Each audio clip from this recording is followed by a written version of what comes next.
teman-teman Bojoku takziah ke sana. betul. Dan yang membuat miris malah satu. Yang dibela Gus Auzi nggak ada satupun. Iya, itu yang membuat miris. Dan kita akan tausiah ini.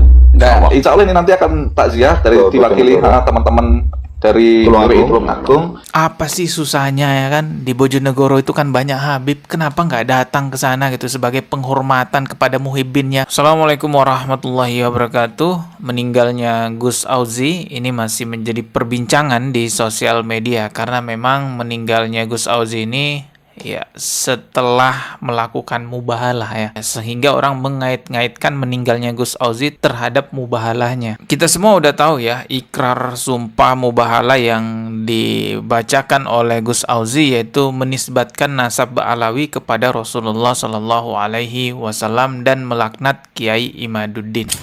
Asyhadu an la ilaha illallah wa asyhadu anna Muhammadar Rasulullah.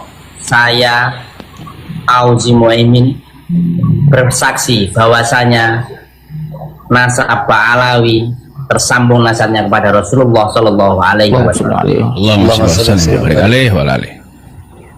Dan semoga kalau memang imat itu membuat tujuannya tidak baik, dan pasti tujuannya tidak baik, semoga dilaknat oleh Allah Subhanahu Wa Taala. Amin.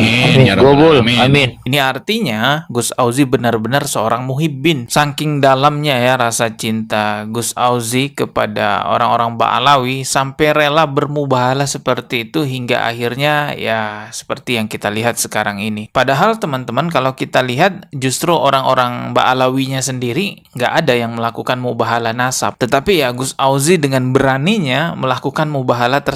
Maka seperti yang saya katakan tadi bahwa Gus Auzi ini adalah muhibbin yang benar-benar cinta kepada Ba'alawi, atau bisa kita katakan muhibbin garis keras lah ya. Tetapi mirisnya ini ada kabar dari Kiai Muharrar. Kabar ini bisa kita lihat di akun Facebooknya Kiai Muharrar yang menjelaskan bahwa tidak ada satupun seorang Habib yang mendatangi prosesi pengurusan jenazah Gus Auzi, baik itu takziah, tahlilan, memandikan jenazah, apapun itu. Menurut Kiai Muharrar di akun Facebooknya nggak ada satupun Habib yang datang. Padahal kata Kiai Muharrar di Bojonegoro dan Tuban itu banyak Habib loh. Justru yang banyak datang malah orang-orang PWI LS gitu ya. PWI ini adalah organisasinya Kiai Imad ya, yang sangat menentang nasab Ba'alawi. Malah terbalik kan jadinya, pihak yang dianggap musuh, pihak yang selama ini ditentang oleh Gus Auzi menjadi garda terdepan dalam mengurusi pemakamannya Gus Auzi. Ini adalah wujud PWI, bahwa PWI itu seperti yang diaturkan Gus Hanim tadi juga memiliki rasa nasionalisme, juga kalau masalah wawasan kebangsaan, masalah organisasi dan perjuangan juga tidak perlu diragukan lagi. Tapi ada kala di mana teman-teman PWI ini harus menundukkan kepala Gus dan memberikan setangkai bunga lah. Betul. Tapi kemarin saya dengar teman-teman PWI Bojonegoro pada takziah. Iya, bahkan ikut tahlil, itu benar ya? Benar sekali. Teman-teman Bojoku takziah ke sana. Betul. Dan yang membuat miris malah satu. Yang dibela Gus Auzi nggak ada satupun. Iya, itu yang membuat miris. Dan kita akan tausiah ini. Nah, insya Allah ini nanti akan takziah dari diwakili teman-teman dari PWI Tulungagung. Ini sangat miris sekali teman-teman ya. Saya bukan simpatisan Gus Auzi, saya bukan pendukung Gus Auzi, saya bukan keluarganya Gus Auzi, tetapi saya bisa merasakan bagaimana sakitnya dihianati seperti itu. Dan ini menambah rasa muak saya, muak kita semua sebagai pribumi terhadap mereka-mereka yang ngaku sebagai cucu Nabi di negara kita. Apa sih susahnya ya kan? Di Bojonegoro itu kan banyak Habib. Kenapa nggak datang ke sana gitu sebagai penghormatan kepada muhibbinnya? Mereka di negara kita ingin dihormati setinggi-tingginya, dilayani seperti Raja Fir'aun, bahkan sampai berani mengatakan satu Habib yang bodoh lebih utama daripada 70 kiai yang alim. Telapak kaki Habib yang kotor, yang ahli maksiat, ahli narkoba itu lebih utama daripada kiai-kiai yang bersorban. Telapak kaki Habib yang nakal, telapak kaki Habib yang narkoba, yang maksiat, yang nakal, yang kotor, dibandingkan kepala kiai yang pakai sorban, masih lebih mulia telapak kaki Habib yang maksiat tersebut. Astagfirullahalazim, betapa mereka ingin ditinggikan di negara kita, tetapi giliran menghormati satu orang aja muhibbinnya susah amat ya Allah. Bagaikan seorang raja, oknum Habib ini sangat dicintai oleh pengikutnya. Karena sifatnya yang sangat baik dan tidak sombong, juga sering membantu perekonomian keluarganya sendiri. Sudah sepantasnya dia menjadi panutan. Orang-orang yang ingin mendapatkan surga secara instan, jika Anda sudah menjadi pengikutnya, dan yakin bisa mendapatkan surga, silahkan Anda bisa pergi sekarang juga. Mereka benar-benar ingin ditinggikan, bahkan dengan anjingnya saja kita disuruh beradab, dengan anjingnya kita disuruh jaga adab. Ta'adab fitarim hatta ma'akila biha. Yang punya akhlak, yang punya adab kamu di kota Tarim, walaupun dengan anjing-anjing yang ada di kota Tarim. Yang punya akhlak, yang punya adab kamu di kota Tarim, walaupun dengan anjing-anjing yang ada di kota Tarim.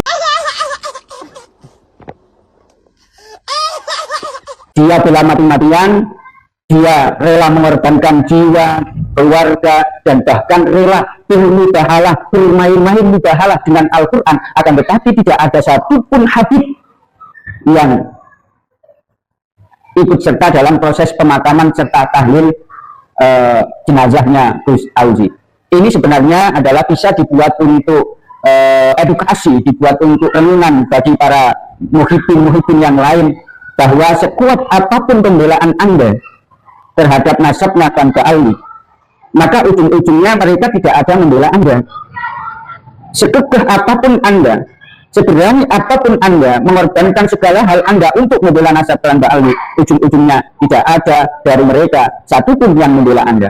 Oleh karenanya, sekali lagi, kalau Anda ini ingin nasibnya seperti orang-orang yang mendahului Anda, yang dulunya semasa hidupnya ini kekeh membela nasabnya Banda Ali, ya silakan monggo teruskan. Ya, saya tidak bisa melarang, saya hanya bisa menasihati. Sampai di sini masih ada mukibin yang fanatik buta. Oh, kalau masih ada yang fanatik buta, waduh, nggak tahu seperti apa lagi cara menyelamatkannya. Setelah melihat fenomena-fenomena mubahala ini, ada yang meninggal dunia, nggak dijenguk untuk takziah, tahlilan, pengurusan jenazah, nggak ada mereka datang. Sampai di sini kalau masih fanatik buta melihat fenomena-fenomena seperti ini, waduh. Pak, Bu, selamatkan anak ibu, anak bapak yang terlanjur fanatik buta. Fanatik buta itu mematikan akal sehat. Fanatik buta itu memblokir akal sehat seseorang. Ya, akhirnya apa saja bisa dilakukan kepada ya orang yang terkena kefanatikan buta itu. Mau dikasih jigong pun mau, ya, dianggap berkah jigongnya. Istrinya diminta pun mau diberikan, ya, karena nantinya akan melahirkan keturunan-keturunan yang menjadi wali-wali. Itu. Nah, pokoknya kalau sudah fanatik buta itu rusak.